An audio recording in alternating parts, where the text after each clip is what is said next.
Morning, everyone. Welcome to this morning's City Council workshop. Our regular council meeting will follow at 10 a.m.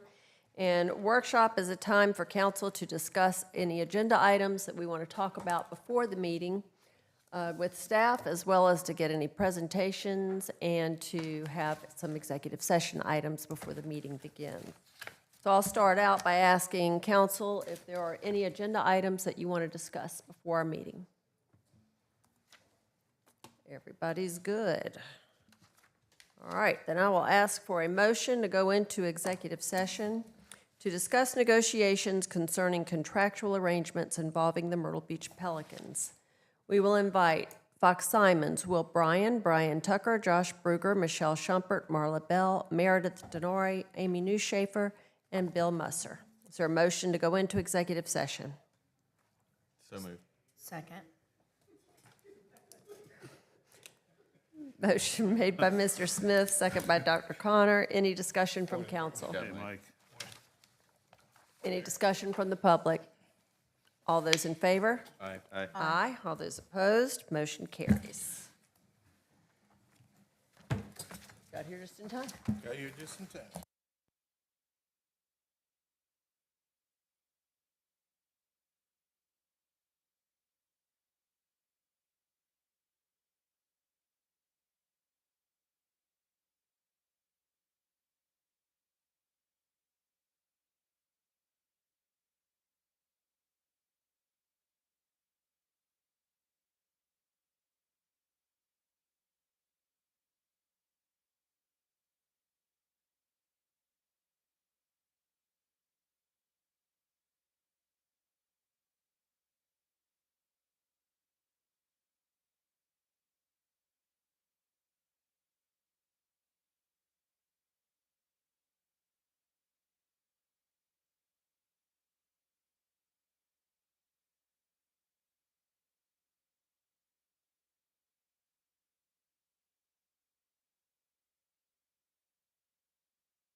All right, could I have a motion to come out of executive session? So moved.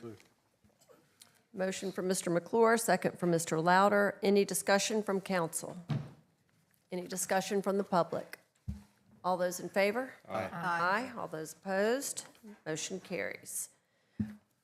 Our meeting will begin in 45 minutes. Have fun, everybody.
Thumbs up. All right, good morning, everyone. Thank you to all of you. What a great crowd we have this morning for our city council meeting, and we welcome you. We would ask if you would please silence your cell phones, and if you wish, you may rise at this time and join council for the invocation and the Pledge of Allegiance led by Mr. Smith.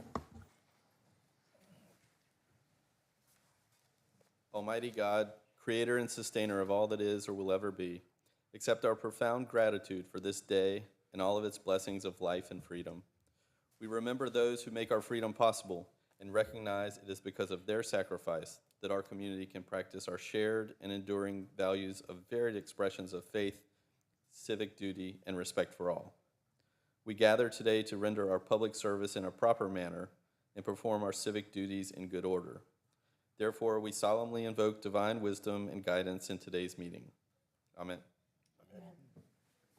I pledge allegiance to the flag of the United States of America and to the republic for which it stands, one nation, under God, indivisible, with liberty and justice for all.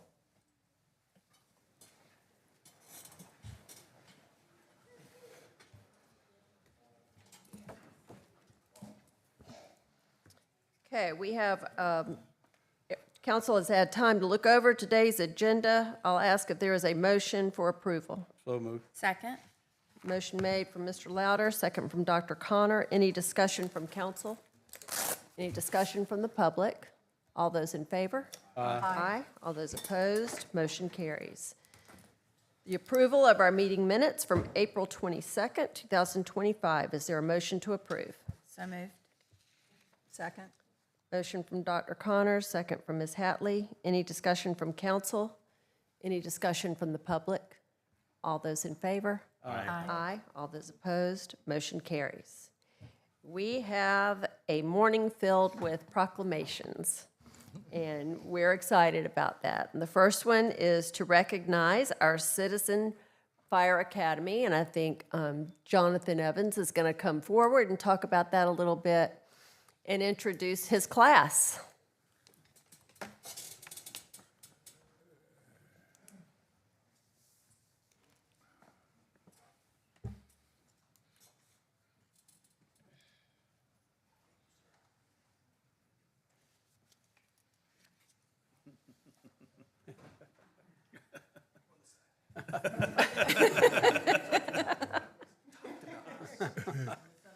That's okay.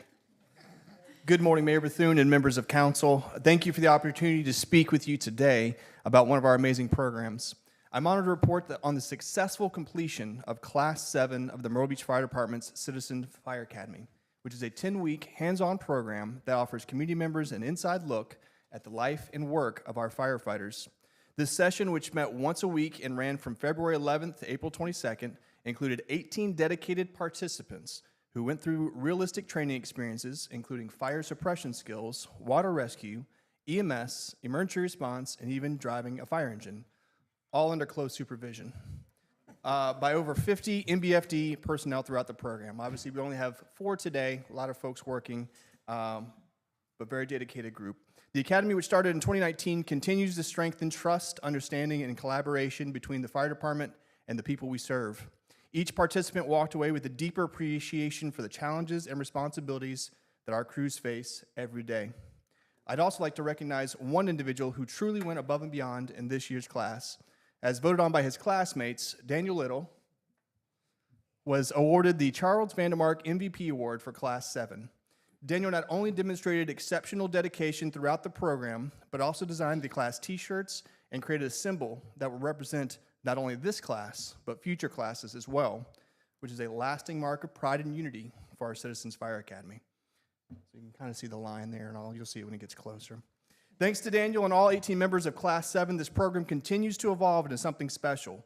More than a learning experience, it's a growing community of public safety advocates. Through the program, we have built many professional relationships with local businesses, strengthened bonds with community members, many of them joining our volunteer community risk reduction team, as the Wisbierkis here, and hired and retained 4 alumni, including this year's Chicora Rotary Club Firefighter of the Year, Sean Court. We may even have a few new hires from this class in future hiring sessions. On top of our local accomplishments, we have also had a chance to share the program with our South Carolina fire and life safety educators from across the state during a training session last year and have been working with several agencies to assist them with getting a program started in their local jurisdictions. On behalf of the fire department, I just want to thank you again for your continued support. We look forward to expanding the program and deepening our ties with the public as we cross the 100th participant mark next year and as we continue the program in years to come. Thank you. Thank you. Anything that you would like to say?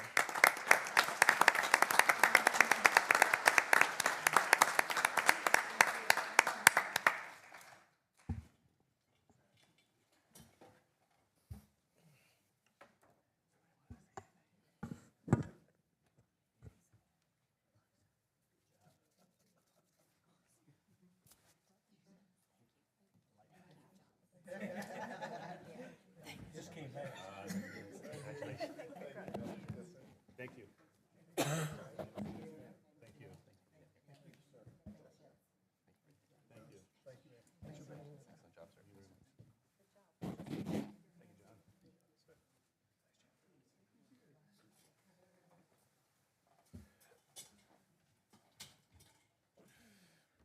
Okay, and next we have a proclamation declaring May as National Tennis Month. And we will welcome Dale Oakley, and I think he's alone. You have others? Brad Anderson's here, and Parks and Rec, you all want to come down? All right, May is a very busy month. In case you did not know, I have Brad Anderson here with me from the Rivers Lynch Tennis Center, and Dale Oakley with me as well from the Grand Strand Tennis Foundation. There we go. I always want to say association. All right, National Tennis Month, May 2025. Whereas Myrtle Beach welcomes thousands of tennis players annually, many of whom are members of the United States Tennis Association, known as the USTA, and play at the Rivers Lynch Tennis Center. And whereas the Rivers Lynch Tennis Center welcomed 18,328 players to its courts, hosted 4 USTA junior tournaments, and provided various programming through USTA in 2024, in addition to the 15 USTA adult teams who play out of the tennis center. And whereas the USTA is a nonprofit with more than 700,000 members and works with local tennis programs to showcase the important health, social, and educational benefits of tennis and make the sport available to everyone, regardless of age, environment, condition, or ability, through its USTA adaptive grants. And whereas by utilizing the accessibility of tennis for citizens and visitors of all ages and abilities in Myrtle Beach, the USTA can continue to promote the game of tennis in local communities. Now, therefore, be it resolved that the Myrtle Beach City Council recognizes May 2025 as National Tennis Month and supports the efforts to grow the sport of tennis and local programs in the Myrtle Beach community.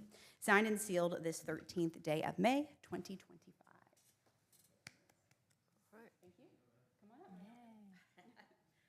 Thank you for this honor. Every year it's great for you all to recognize this. We are a growing sport, and we have a lot of people, different age groups, different ability levels in tennis. And just recently, of course, our Myrtle Beach High School boys won the state 5A Division II championship. And this is the first time since being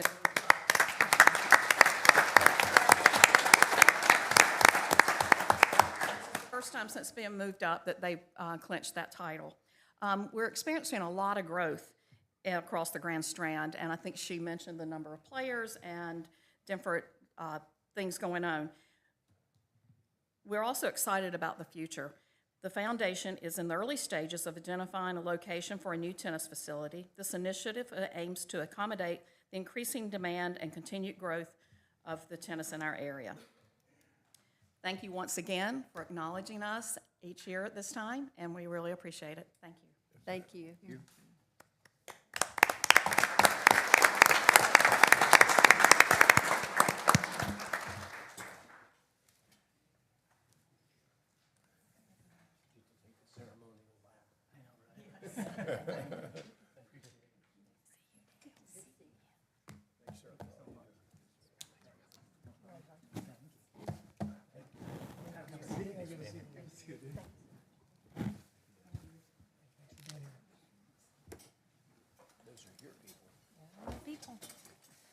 And now we're going to welcome some very extra special guests to come up for a proclamation recognizing May 14th as Apraxia Awareness Day. And I have my friend Luca with me, and we have this proclamation for you today and all his classmates from CDM behind us. So, sorry everyone, but this is definitely a favorite today, very special. All right, Apraxia Awareness Day, May 14th, 2025. Whereas apraxia is a rare neurological disorder that affects a person's ability to plan and execute the precise movements necessary for speech, making communication extremely difficult. And whereas childhood apraxia of speech is among the most severe speech disorders in children, who often require years of intensive speech therapy and unwavering support from families, educators, and health professionals. And whereas with early diagnosis and appropriate intervention, children with apraxia can make meaningful progress in learning to speak and communicate effectively. And whereas increased public awareness, research, and education are critical to improving outcomes for children with apraxia and supporting their journey toward finding their voices. Now, therefore, be it proclaimed that the Myrtle Beach City Council recognizes May 14th, 2025 as Apraxia Awareness Day in the city of Myrtle Beach, and also recognizes the need to raise awareness about childhood apraxia to promote understanding, provide hope to affected families, and encourage inclusive support for those living with this disorder. Signed and sealed this 13th day of May, 2025. All right, and Luca's mom, Danielle, is here. Did you want to say a few words? Yes. My name is Luca. Thank you for supporting me. Come to my walk in October.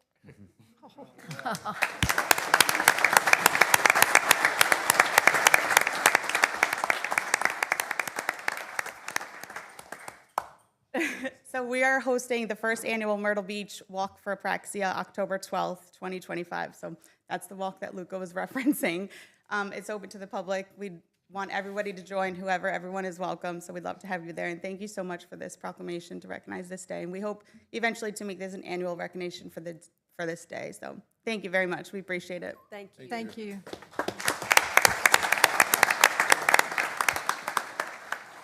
Real quick, we're going to take a picture. Let's see, I'm going to have you guys come over here. Does everybody want to come down? Want to come down really quick?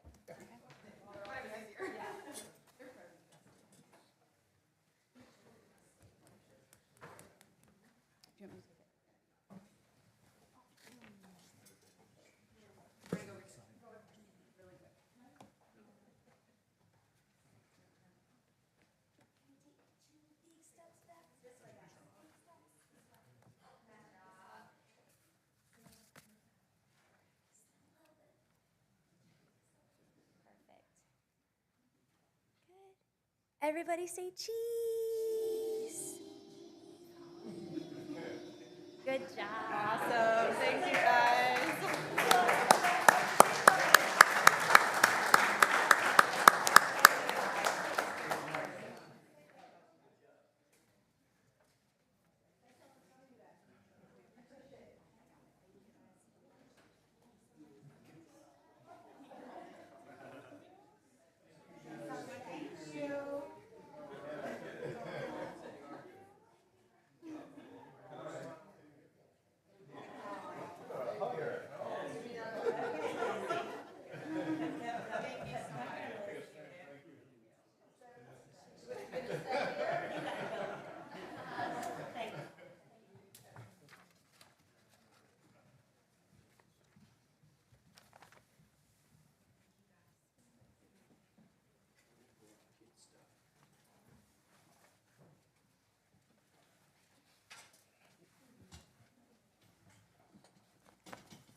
I say we take the morning off, we put the kids up here and see what happens.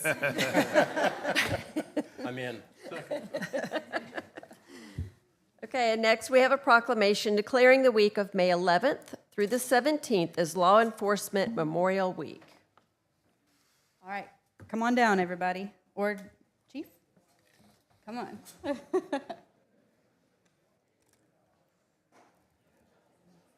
Yeah.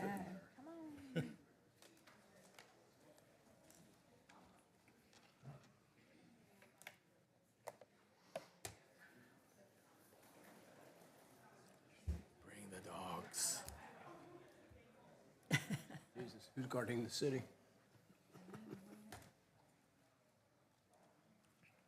We have some special canine guests in the audience. We could hear the panting. Yes. Yeah. And a new canine Casper is here. Just came into the police force. All right. National Police Week and Peace Officers Memorial Day. Whereas in 1962, United States President John F. Kennedy and Congress jointly proclaimed May 15th as National Peace Officers Memorial Day and cited the calendar week in which May 15th falls as National Police Week. And whereas the members of the Myrtle Beach Police Department play a critical role in safeguarding the rights and freedoms of our citizens, community members, and visitors. And whereas it is vital that all citizens know and understand the responsibilities, hazards, and sacrifices that our law enforcement officers make on a daily basis. And whereas the honorable members of the Myrtle Beach Police Department recognize their duty to serve the people by safeguarding life and property and protecting against violence and disorder. Now, therefore, be it proclaimed that the Myrtle Beach City Council calls upon the citizens of Myrtle Beach to observe National Police Week, May 11th through 17th, in commemoration of all law enforcement officers, both past and present, who have rendered faithful, loyal, and dedicated service to their communities. And be it further proclaimed that we call upon Myrtle Beach citizens to observe Peace Officers Memorial Day on May 15th, in memory of those law enforcement officers who, through their courageous deeds, made the ultimate sacrifice to their community, and to recognize and pay respect to the survivors of our fallen heroes. Signed and sealed this 13th day of May, 2025. Chief. Master Corporal Johnson, I was asked to receive this proclamation. For me personally, Police Week has a special place in my heart and my family. I have 2 family members who are on the memorial wall, personally myself, as well as the 3 brothers and brothers that we have also lost in the line of duty, Joe McGarry, Jacob Hancher, and Henry Scarborough. It is an honor to receive these. My family personally went to the wall last year just to make sure we had a copy of every single one of their rubbings off of that wall, and it is a tremendous honor to receive this today. Those names shall never be forgotten. Thank you. Thank you.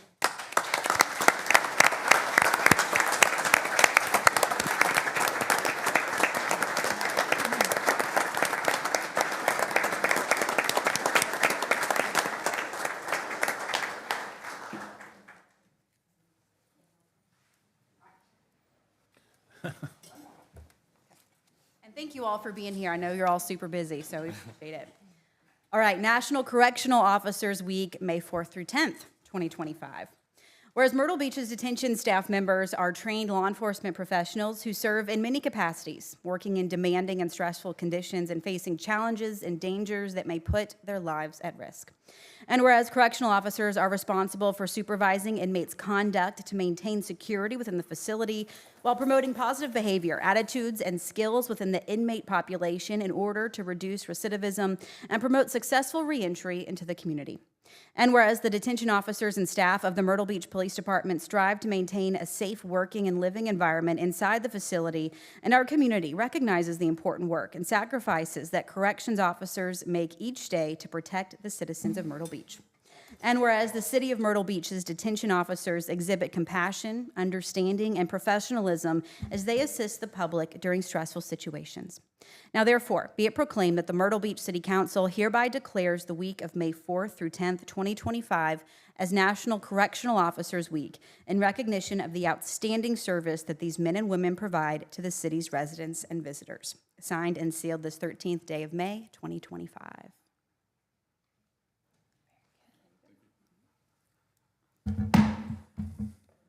I'd like to start off by thanking the mayor, city council, the department, and the community for taking the time to celebrate and honor our nation's corrections officers for this year's Corrections Officers Week. Corrections officers are the unsung heroes who today are being recognized for the courageous jobs that they perform daily behind closed doors. Not only do corrections officers provide security to the public from those detained, but they also serve as protectors and counselors to those in their care and often have a profound impact on the lives of others.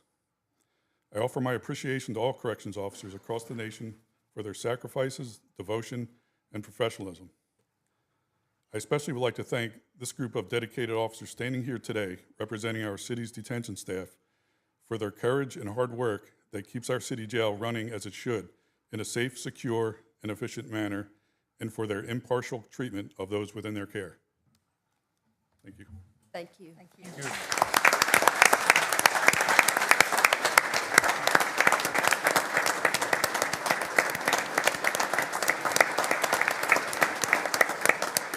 Gonna try to direct this. Everybody, if you could stand in front of the dais super quick and do a really big picture. Super quick. Okay. Okay. If you want hugs like the little kids, we're available. Y'all are so tall.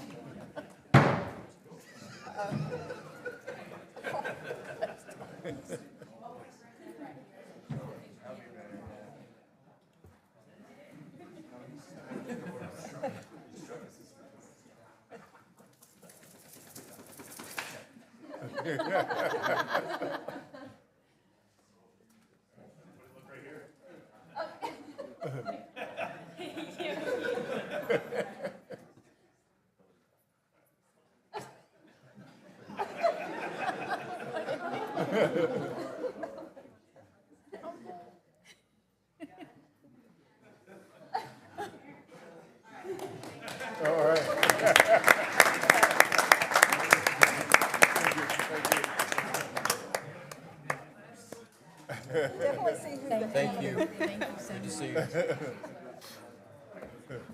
Thank you, guys. Sir, Thank all you. right. Thank you, guys.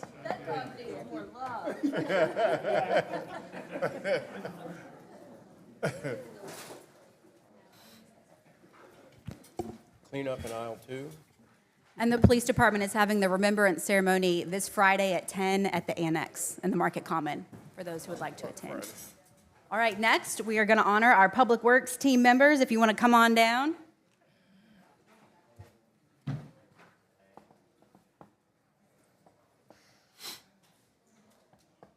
May is super busy. And this is our last one. Best for last, that's what I was going to say.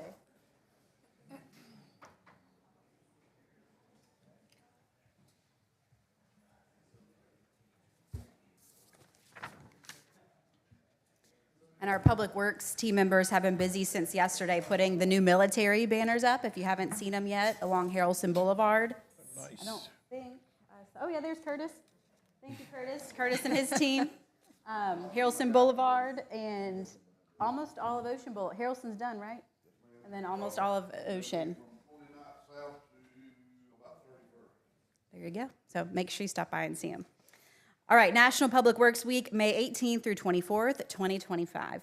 Whereas the City of Myrtle Beach's Public Works Department plays a vital role in maintaining the essential infrastructure and services that support the health, safety, comfort, and quality of life for our residents, visitors, and businesses, operating tirelessly around the clock to serve the community. And whereas the facilities, systems, and programs maintained by Public Works professionals are fundamental to a thriving and sustainable city, ensuring clean water, safe streets, efficient waste disposal, and infrastructure improvement projects enjoyed by millions each year. And whereas the dedicated team of Public Works professionals, engineers, managers, and staff members work collaboratively to plan, construct, operate, and maintain critical functions such as solid waste collection, recycling, litter and beach cleanup, water and sewer systems, mosquito control, street maintenance, special event support, mapping, traffic engineering, parks and facilities upkeep, the alert crew, and a lot more. They do a lot.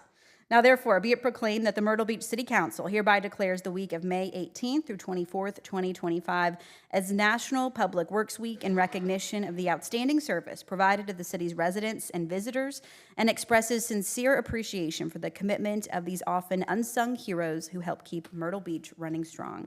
Signed and sealed this 13th day of May, 2025. And we have a little video for you guys as a thank you for what you do.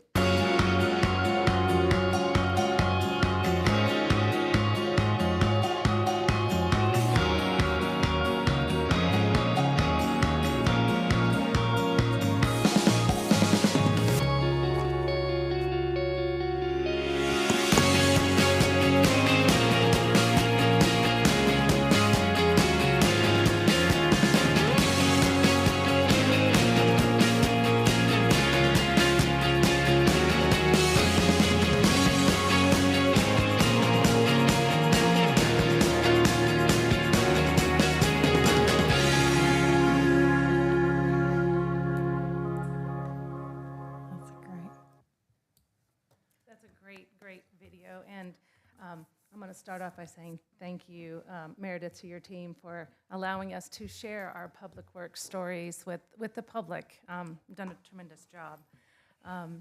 Thank you for honoring our public works team, our entire public works team, with this proclamation. We have an amazing, talented group of professionals that serve the city day in and day out. Every member of our team makes a difference and personally contributes to making our city such a great place to live and work. No matter the time of day, weather conditions, remember the snow we had this year, or the heavy workload, our team is willing to respond and lend a helping hand to get the job done. When something needs to be done, we take the call and we get it done. And it's all of these team members standing behind me, all of the team members that are out there right now serving our community. Trust and believe, the sense of pride we feel in serving our community is immeasurable. Spotlights of that pride are shown in interactions with our coworkers, our willingness to help our neighbors in need in the upstate to recover from Hurricane Helene, and the kind emails and phone calls and letters we receive from time to time from our residents and business owners, expressing their gratitude for our efforts. So thank you so much for this honor. Thanks to our team. And Monica doesn't know this, but Monica, I think this is a great addition for our new scale house to proudly display in our new scale house.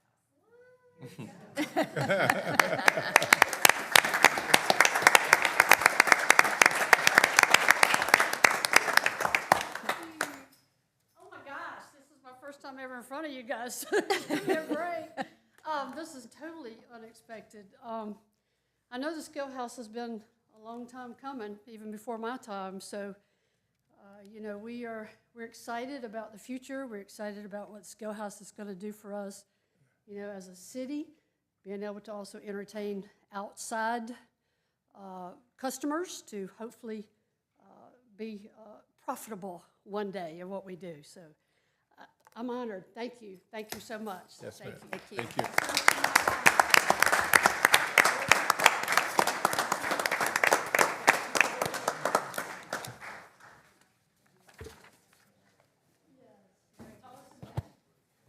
Oh, another picture. All the tall people keep standing. All right. I'll do this. No, I'm going to do this. This way. Yeah, come this way. No, they're moving that way.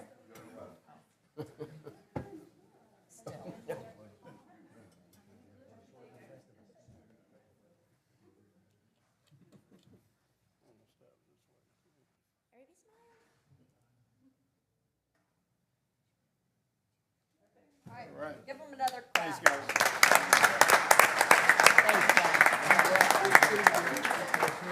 Thank you. Thank you for all you do. Thank you. Good to see you. Take it easy, Monica. Excuse me.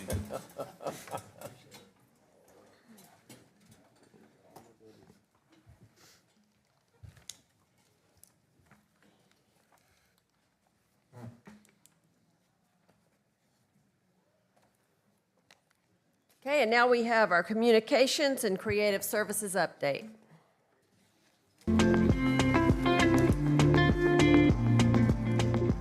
Hey, City Council, Chastity Pendergrass here with your communications update. The world's largest rubber duck was in Myrtle Beach. Mama Duck sat along Ocean Boulevard between 8th and 9th Avenues North. She's 60 feet tall, and this is her first time in South Carolina. Also, as a part of Water Safety Month, the Communications and Creative Services Department teamed up with the Claire Chapin Epps YMCA, the Fire and Police Departments, and the Myrtle Beach Area Chamber of Commerce to put a slew of water safety videos together. It's all a part of the Splash Safe campaign. You can find all the videos on our YouTube channel at Myrtle Beach City Gov or the official landing page. Visit myrtlebeach.com/splashsafe. The Myrtle Beach Classic brought thousands of people to Myrtle Beach over the weekend. Celebrities like Kevin Costner got the fun started with the Pro-Am on Wednesday. It was another successful year at the Dunes Golf and Beach Club. The fire department has a new batch of recruits who have officially graduated to become firefighters. Recruit Class 38's graduation took place recently at the DoubleTree. Congratulations to all 27 new team members. A heads up for those of you who drive through the Market Common regularly, the speed limit on part of Farrell Parkway has been reduced. The speed limit between Shine and Myers Avenues has gone from 35 miles per hour to 30 miles per hour. The police department welcomed a new K-9 team. PFC Nicholas Porzio Hurd has teamed up with K-9 Casper. Best of luck to this dynamic duo. The military banners have arrived. Some of them are already up on Harrelson Boulevard. The rest of them will go on Ocean Boulevard. They'll stay up through August. Speaking of Military Appreciation Days, students wowed at the JROTC drill meet and veterans were honored at the Pelicans game for Military Appreciation Night. Be sure to join us for the Military Appreciation Days parade and picnic at the Market Common on Saturday, May 24th. Join us for the Jack Platt Veterans March on Memorial Day. The march begins at 9 a.m. from 16th Avenue North to Plyler Park. It ends with a battlefield cross ceremony. The city's Remembrance Day ceremony is at 11 that morning at the Convention Center. That's all for now. I hope you have a great rest of your day. All right, thank you. Do we have any non-agenda items from the public? No, Your Honor. All right, we will move on to the consent agenda for today. Good morning, Mayor and Council. For this morning's consent agenda, you have 3 items for your consideration. The first is second reading of ordinance 2025-33, approving the execution of a temporary right-of-way easement to the SCDOT relating to city-owned property having PIN number 425-1404-0008, located at the intersection of U.S. Highway 501 and 3rd Avenue South. We talked about this last meeting. This need to do some realignment, and there'll be a compensation to the city of just over $90,000. The second item for your consideration is first reading of ordinance 2025-35 to annex approximately 1.01 acres on the corner of Jen Drive, PIN number 420-1204-0002, and to rezone the property from Horry County OPI to Myrtle Beach MP Medical Professional. There's a routine annexation that will fill in a donut hole. And the final item for your consideration is motion 2025-35 to approve a mutual aid agreement between the City of Myrtle Beach and City Myrtle Beach Police Department and the City of Charleston for law enforcement support during busy weekends. All right, thank you. Is there a motion to approve today's consent agenda? So move. Motion from Ms. Hatley, second from Mr. Louder. Any discussion from council? Any discussion from the public? All those in favor? Aye. Aye. All those opposed? Motion carries. The first item on our regular agenda is the second reading of ordinance 2025-29. Second reading of ordinance 2025-29 to amend Section 10 signage requirements of the Pine Island PUD to provide clarity for enforcement.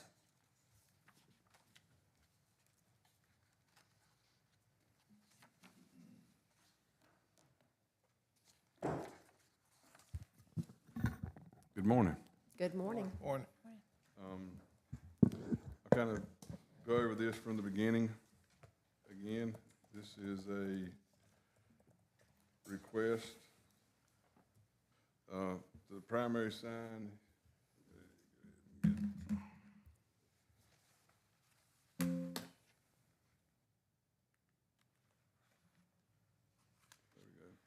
This request, the primary sign is being modified from a district name sign to a multi-tenant sign. Sea Pine Boulevard shall be viewed as a principal street frontage for the parcels that do not front a public right-of-way for sign purposes only. And this would allow the traditional highway commercial sign regulation text to be applied correctly to the parcel within the PUD. I think a good place to start today is be a little bit of the history of this PUD. When this PUD first came to us in 2016, on the east side of the Spine Road was going to be a medical office complex. On the west side of the Spine Road was going to be a shopping center, and Sports Academy at the time was going to be the main anchor tenant. There was no residential component whatsoever introduced in the first time through. The underlying zoning of that property is MUM. MUM is the most restrictive sign sign ordinance that we have.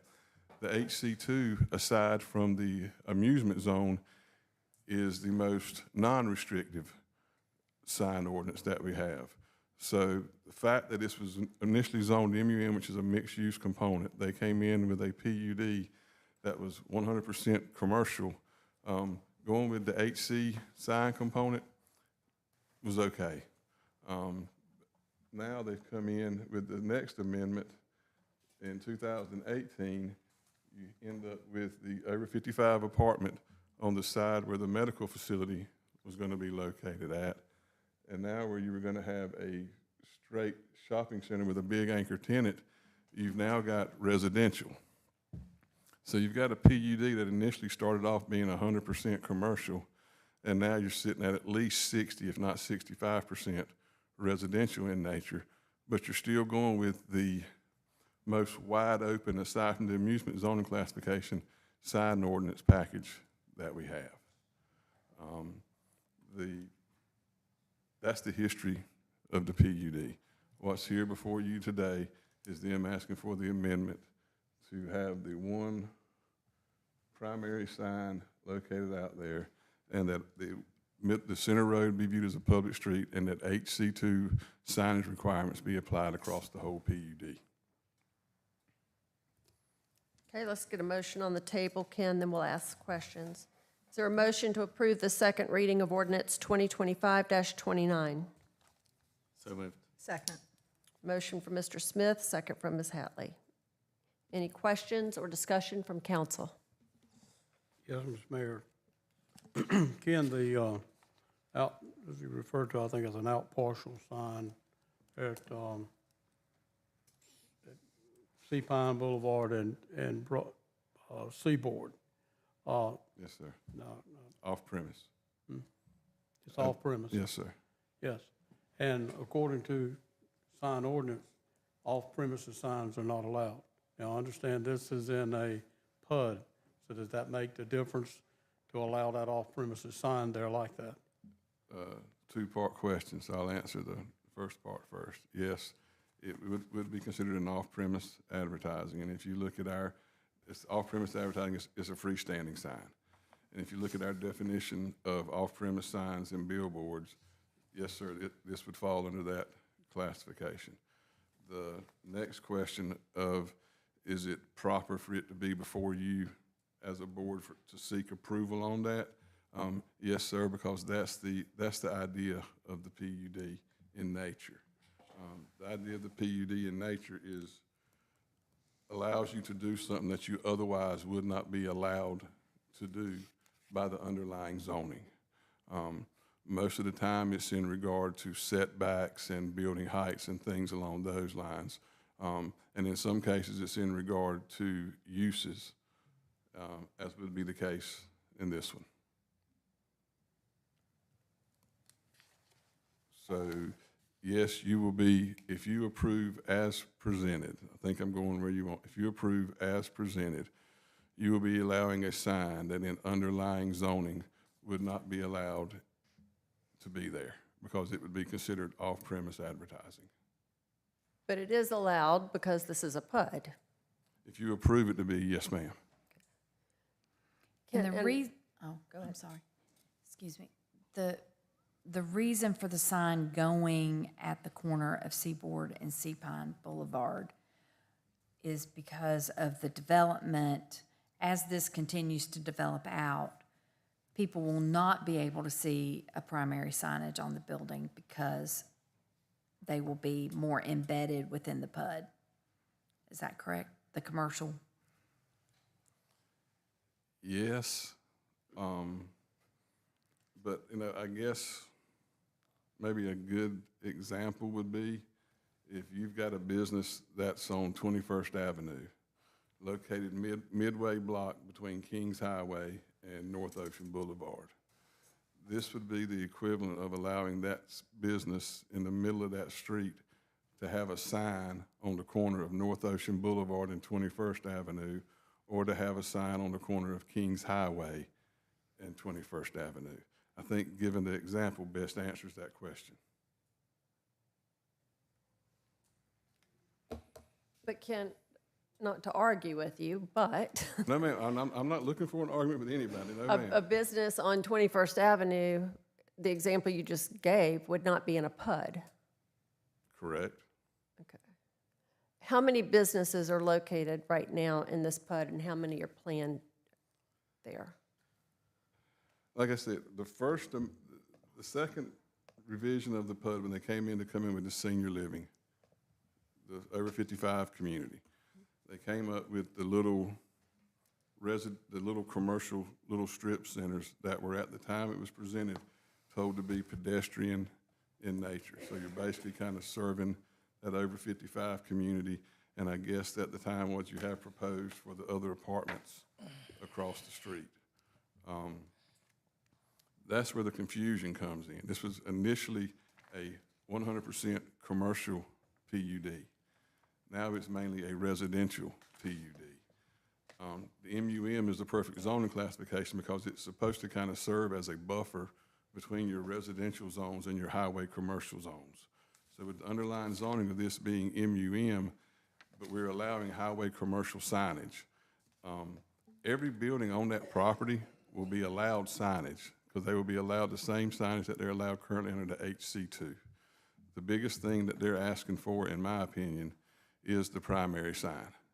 But everything else would be the regular HC2 zoning classification.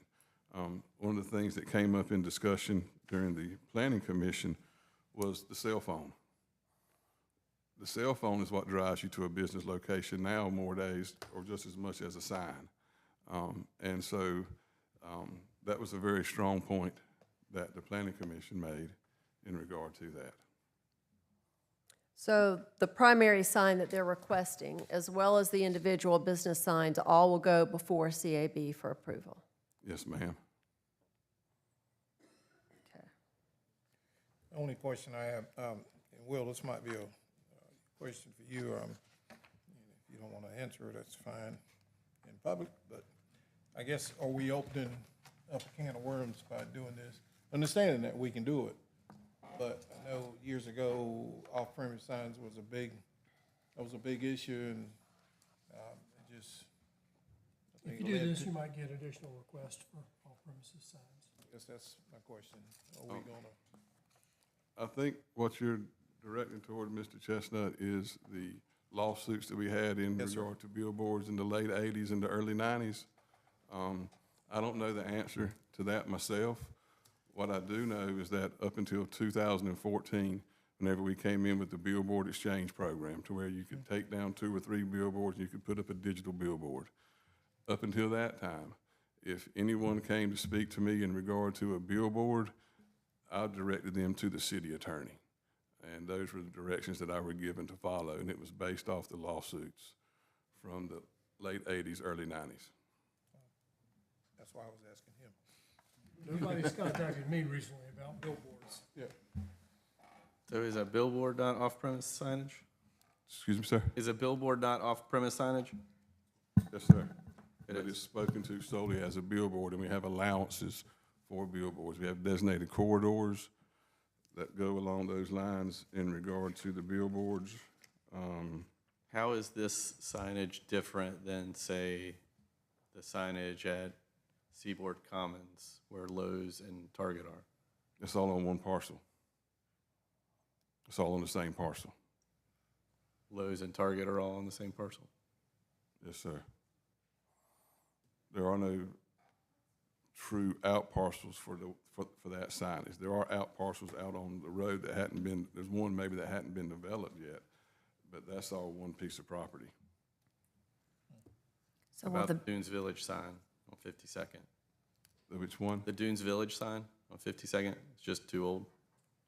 It's on Kings Highway.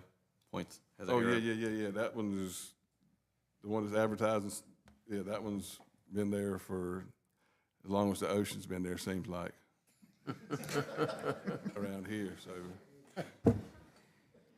How long has the ocean been there? Kim, when you say it's all one parcel, but when you establish a PUD, it becomes one parcel, correct? Not exactly. Whenever you establish a PUD, you can be individual parcels, but it's like you're married. you're combined through that PUD. And so you have to make sure that whatever you do on one piece of property doesn't affect the other piece of property, because this may be the piece that's scheduled for the parking deck for the oceanfront hotel. And so that's how they become married. Ms. Mayor, I'd like to offer an amendment to this to remove the sign at Seaboard and Sea Pine. Are you making that as a motion? Yes, ma'am. Is there a second? Second. Okay. Any discussion from council on the amendment to remove, state that one more time, please, Mr. Louder. Remove the standalone sign at Seaboard and Sea Pine Boulevard. Okay, any discussion from council? How will that impact what's trying to be done? Because we, as Mr. May pointed out, at one point in time, this was going to be a commercial PUD, for lack of a better description. Now we're looking at 65% residential in some form or fashion. So by removing that, is there going to be any negative impact? Every business will still be allowed a sign. It'll just be on their parcel. Okay. No.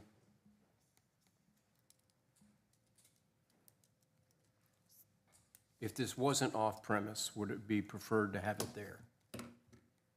What? That's the question that's not for me to answer. We're getting there. That would not be a question. I mean, you're asking me my opinion in regard to it as far as, like I said, based off the code, no. Okay, good. Thank you. So would the businesses within the PUD still have standalone signs? Yes, ma'am. It was just kind of hard to point out. Ken, you need to stay at the mic, please. The little squares, the parcels, each one of those parcels, whenever we came through and we made Sea Pine Boulevard to be viewed as a public right-of-way, the L-shaped parcels that you see coming off of Sea Pine Boulevard, they're allowed to have a monument-style freestanding sign. If they've got 4 businesses in that little L-shaped business, all 4 of them can be advertised on that sign, as well as on the building, as well as with a possible blade sign. Ms. Mayor, the reason for my motion for the amendment here is because I understand about the PUD, but when you look at what our sign ordinance says, this is a standalone off-premises sign with respect to the rest of this development.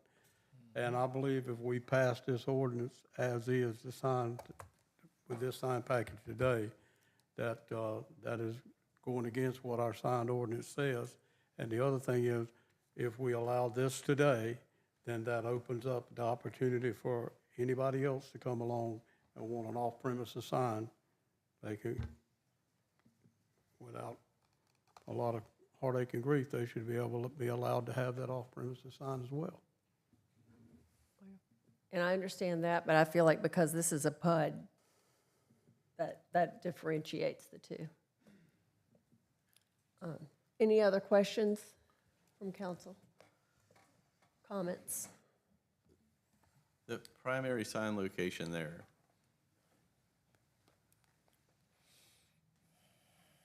well, first comment is that the Seaboard Common Shopping Center is a lot of different parcels. They may all be owned by the same person, but there are multiple different parcels there.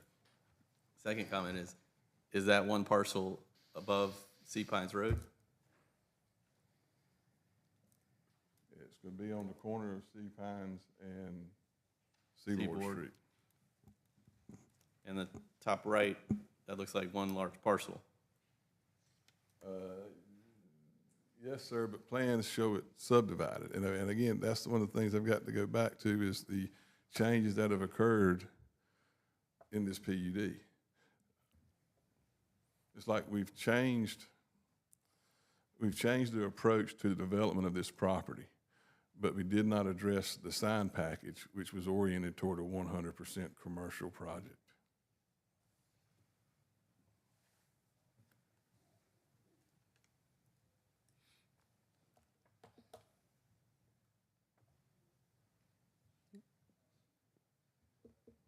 I'm good.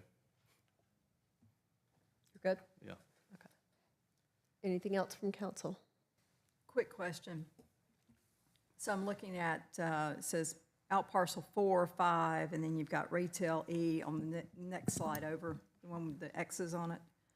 So which portion of this tracker here are we dealing with the residential?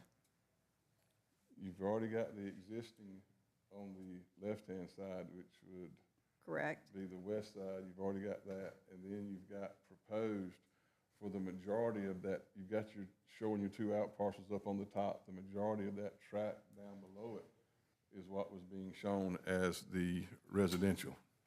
Okay. 4-story that she showed at the 4-story apartment complex that Okay. she showed at the last presentation. Okay, thank you. All right, any discussion from the public? And for the record, please state your name and who you represent. Yes, ma'am. Jessica Wise with GF, and I represent the developer. I'm the applicant. Sorry for jumping the gun. I just wanted to point out that the PUD does still allow for up to 150,000 square foot of commercial retail. So there is that opportunity for that component to be in there. All of that commercial retail area that is not on the out parcels would be internal of the PUD, so somewhere along Sea Pine. So it would not be able to be seen by an external right-of-way. I also wanted to address the issue of off-premise signage. I know that typically it's been frowned upon. However, it is defined in the city's ordinance. And I know policy has been to not accept it. However, nowhere in the ordinance, to my knowledge, does it state that it's not allowed. It has a definition. It doesn't say it's not allowed. I also wanted to kind of point towards the Coventry Marketplace, which is the Publix down by Market Common on Bypass. There are 2 signs there that are on a separate parcel than the Publix. So the one sign on the corner of Coventry and Bypass is on the refuel gas station parcel. And then the second sign, the smaller sign, is on the apartment parcel. So that would be a good example, I think, of a recent PUD, similar to the Pine Island PUD, that has technically off-premise signage. And then thirdly, with regards to every parcel along Sea Pine being able to have its own sign, and I don't know if we want to get into this, but Sea Pine Boulevard is a private right-of-way. So the part of the revision saying Sea Pine Boulevard shall be determined as a principal street frontage for parcels that do not front city streets for sign purposes only. The city ordinance does not allow you to create a parcel off a private right-of-way. So as it stands with Sea Pine being private, we would not be able to create another parcel. Therefore, any retail development, so where retail E is, for example, would not be able to have a separate sign. And staff, I mean, I don't want to quote the ordinance, but that's my understanding of some of the further discussions, which is why that provision is in there. But also, you know, if you get rid of the monument sign, the primary sign, then that would not have any signage allowances on that side of Sea Pine because of that private right-of-way. And so I just feel free to ask me any questions, because I know that this sign is very important to the developer. I know it's very important to the tenants that he has in the existing retail building. You know, he's working with us to get a second retail building online. And I know that you say that you can find things on your phone, but I think that visual presence is also extremely important to tenants, regardless of, you know, if you can find stuff on your phone. All right. Thank you.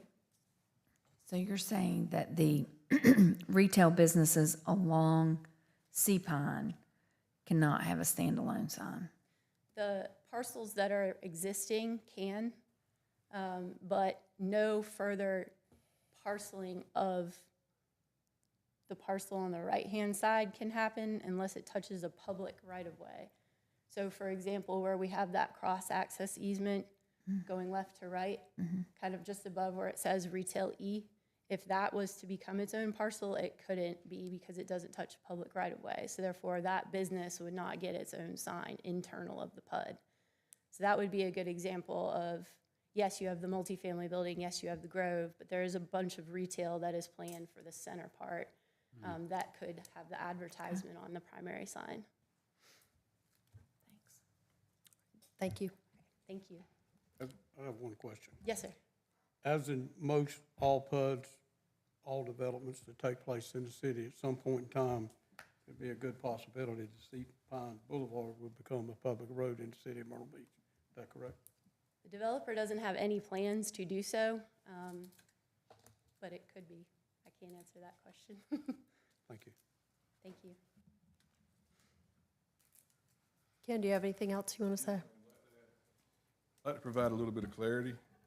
The definition of an off-premise sign, not identifying a use, facility, service, or product that is not located, sold, or manufactured on the same premise as the sign, or which identifies a use, service, or product by brand name which, although sold or manufactured on the premise, does not constitute the principal item for sale or manufactured on the premise. Look at the definition of a billboard. A sign identifying, advertising, and/or directing the public to a business or merchandise or service institution or residential area or entertainment which is located, sold, rented, leased, produced, manufactured, and/or furnished at a place other than the real property on which sign is located. A billboard may also be known as a freestanding sign. Now I'm referring back to a section of our ordinance, outdoor advertising signs on billboards and off-premise directional signage. Outdoor advertising shall constitute a separate use. Again, outdoor advertising is a billboard, which can also be known as a freestanding sign. Outdoor advertising lists 3 locations that they may be placed in as far as billboards and off-premise directional signs. That's in the mixed-use, medium density, highway, commercial, and wholesale manufacturing. While the underlying zoning classification of this was MUM, it is not on one of the designated corridors to where such signage would be allowed. Then you refer back to 807, construction of outdoor advertising signs or billboards prohibited. Notwithstanding any contradictory provisions in section 807, construction of outdoor advertising signs or billboards prohibited. No outdoor advertising sign or billboard as defined in section 203, and that was the definition which also says freestanding signs, shall be permitted to be constructed at any location within the city. Okay, and Planning Commission recommended approval of this. Yes, ma'am, with 1 opposition. Okay.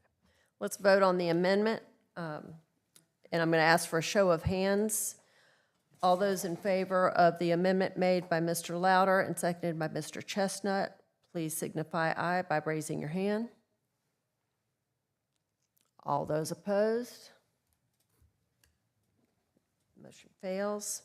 We'll vote on the original ordinance as written, the second reading of ordinance 2025-29. Is there any discussion on that from council? I think just looking at what the possibilities are and knowing that it's going through the Community Appearance Board and seeing that, just off the top of my head, I thought of some signs that technically are off-premise. Ms. Wise thought of a sign that's technically off-premise, that whether we have allowed it or someone has allowed it, it got built. Nobody's complaining about those signs. I think that this is a reasonable thing to ask for. Thank you. Any other discussion? Any discussion from the public? All those in favor, please say aye, signify by raising your hand. All those opposed? Motion carries. Thank you, Ken. Thank you. Yes, sir. All right, second reading of ordinance 2025-34. Second reading of ordinance 2025-34, an ordinance approving the execution and delivery by the City of Myrtle Beach, South Carolina, of an agreement of lease between the City of Myrtle Beach and County of Horry as landlord and Myrtle Beach Pelicans LP as tenant with respect to the Pelican Stadium. Good morning. I will provide just a brief recap, brief recap, considering the amount of time we have invested in this project. We continue. Obviously, we had first reading on this a couple of weeks ago, but as a recap, City and County have jointly owned this property in a 70-30 split. Pelicans have played baseball in Myrtle Beach since 1998. In 2018, the lease expired. City and County have continued to extend the lease, understanding that Major League Baseball's insertion into the Pelicans sphere has created the requirement, a necessity for us to make some improvements, significant improvements to the facility, and we've been working through that for some time now. Under this proposed lease, we will make the improvements to the stadium, and we will begin that as soon as we have an executed lease. The lease itself is 30 years, and the estimated cost to make the PDL improvements to the stadium is roughly $20 million. City and county are responsible for capital maintenance and upkeep of the facility. There have been a couple of small changes since first reading, primarily clerical.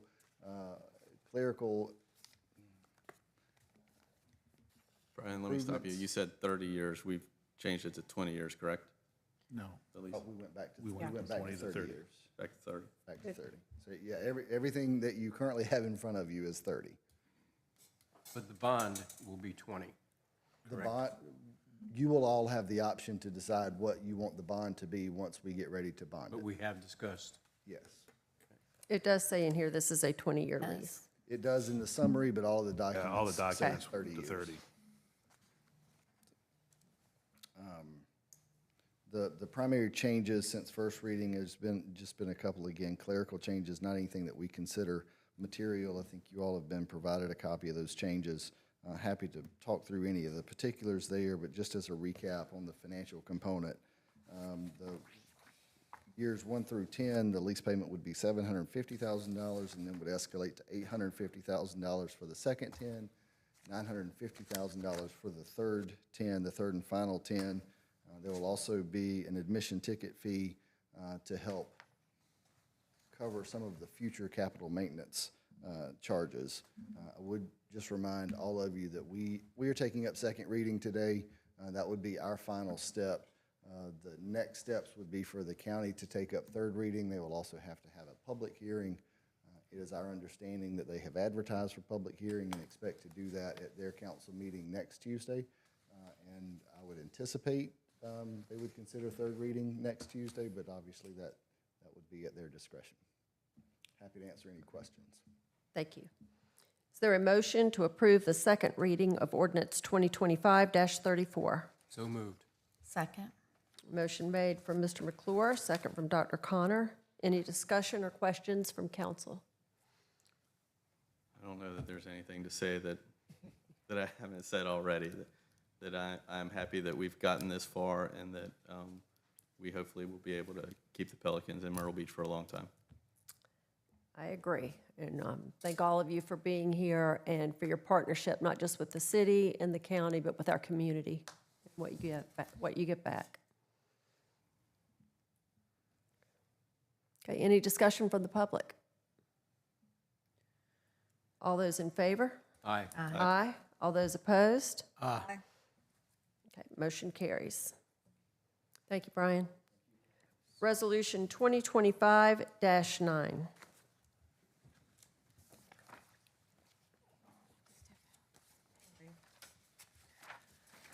Resolution 2025-9, a resolution stating the support for the development of a workforce housing project. Good morning, Mayor and Council. Good morning.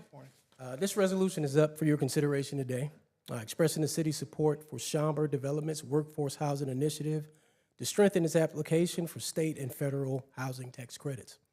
This development, the Palms at Oak Street, will include 54 affordable housing units on a vacant parcel on the west side of Oak Street from 16th Avenue North. This resolution will also provide an opportunity to continue the city's ongoing efforts to expand attainable and affordable housing options for the local workforce. Municipal backing is extremely important and boosts the project's competitiveness in a highly selective funding process.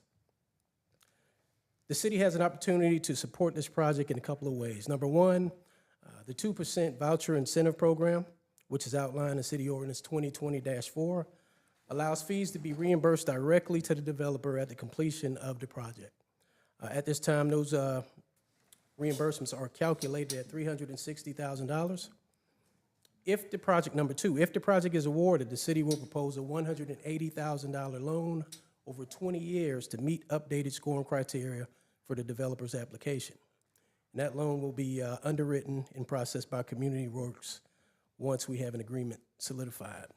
Again, today really is just the first step in the process, but your support is critical to the developer's application for funding and state and federal tax credits. If you choose to support this development today, the next step would be an official letter of support going to the developer, from the city manager outlining the city's support for this project.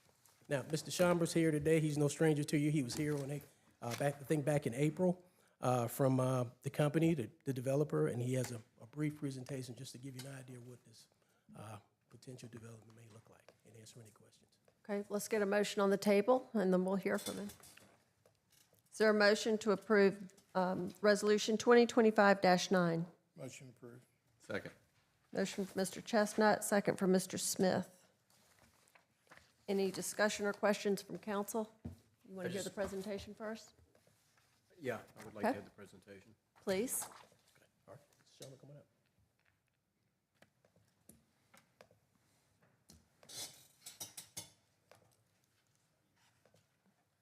How are y'all doing? Good My name morning. is Drew Schomber.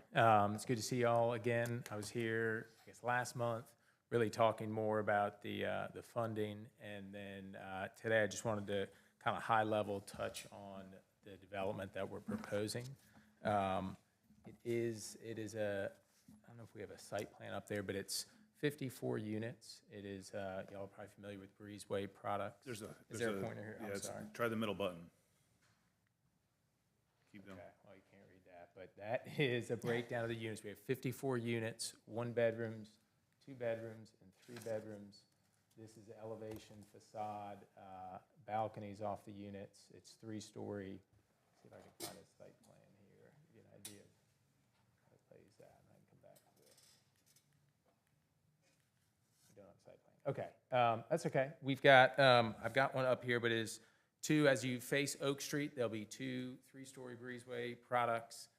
Behind the buildings will be a community building, which I do have an elevation for here. Community building will have a fitness center, a business center. It'll have a space for the residents that they can use for gatherings. We'll have either 1 or 2 rooms, which we really designate for local social services as they're needed in the Myrtle Beach area. And so we, within our state allocation, we label them as to be determined rooms. And once the community is up and running, we kind of see what the need is of the residents and then facilitate those. We have a few of those going on at our communities here. There'll be a picnic shelter, surface parking for all residents, and a playground tot lot. It is a family community is what we're proposing. I can go, if y'all, I can go into what rents are projected to be, what area median incomes would be for residents, if that would be helpful. Yes, Yes. please. Okay. We've got the range, they break it down between 1 person up through 4-person households is kind of usually how we allocate it from an area median income, but it would be as low as $18,000 a year for a 1 person at the 30% AMI, and up to a 4-person household at 60%. It would be about $52,000 is the income limit to qualify. The rents right now are kind of where the rents would be today, but again, they range. The 3-bedroom, 60% would be as high as $1,100, and the 30% 1-bedroom to go to the other end of the spectrum would be as low as $370. So kind of within that range throughout the community. Right now, the deadline is the 23rd of May for us to submit our application to South Carolina Housing. Again, this is for a 9% tax credit program. If we are successful, we should learn in August or September of a reservation, and then we would move pretty quickly from then to go through the regular city process of permitting and whatnot. But we're certainly optimistic about it. It's our second year. We are trying to get this one funded here on Oak Street, but we think the crystal ball is shinier this year than it was last. But that's the development. We've got a number of communities. Swans Gate's right here behind where we are today, and we certainly would love to be able to do another one here in Myrtle Beach. All right, thank you. Okay, do we have any questions? Comments?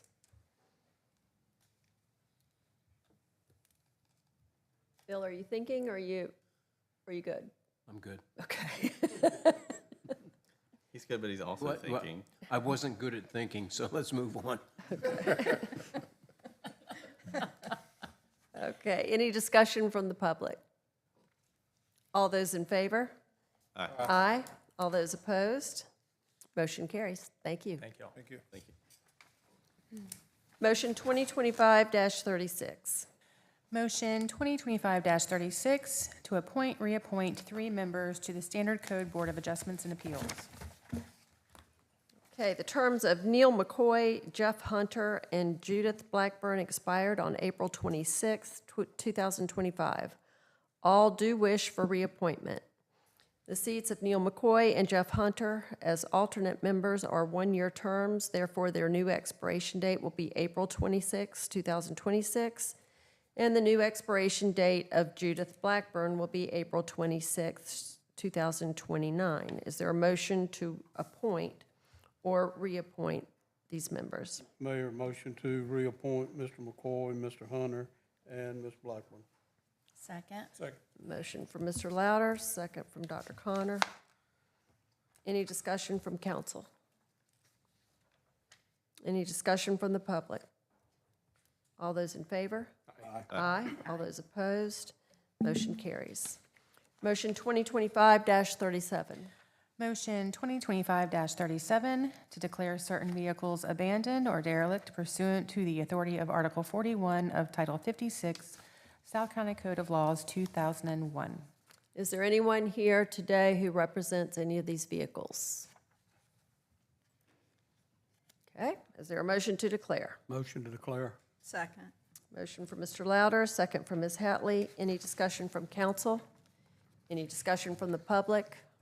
All those in favor? Aye. Aye. All those opposed? Motion carries. Do we have any non-agenda items from the public? No, Your Honor. All right, any communications from council today? Quiet group. We have another busy weekend. We do have the Shriners and the Sun Fun Parade on Saturday. Hopefully we'll have good weather for that and that we'll have a lot of people show up. And there being nothing else, I will ask. Oh, Yes, sir. I'm sorry. I did see where one of our Parks and Recs employees passed away, Mike Holmes. I saw Mike several weeks ago doing his job and having fun. And Mike has been a good worker for the city, and knew him through school, and he's just going to be missed, not only by the city, his family, of course. He was just a good guy. So I just wanted to let the public know that our condolences to his family and all the employees that work with him. Thank you. Thank you. I think it would be important if we have some type of process when we lose an employee, that something comes from council, whether it's a card, a letter to the family, flowers, whatever, that there's something from us to acknowledge that. I agree. Thank you, Mike. Yes, ma'am. All right, now I will ask for a motion to adjourn. So moved. Second. Motion from Mr. Louder, second from Dr. Connor. Any discussion from council? Any discussion from the public? All those in favor? Aye. Aye. All those opposed? Motion carries. Meeting is adjourned. Thank you, everyone, for being here today.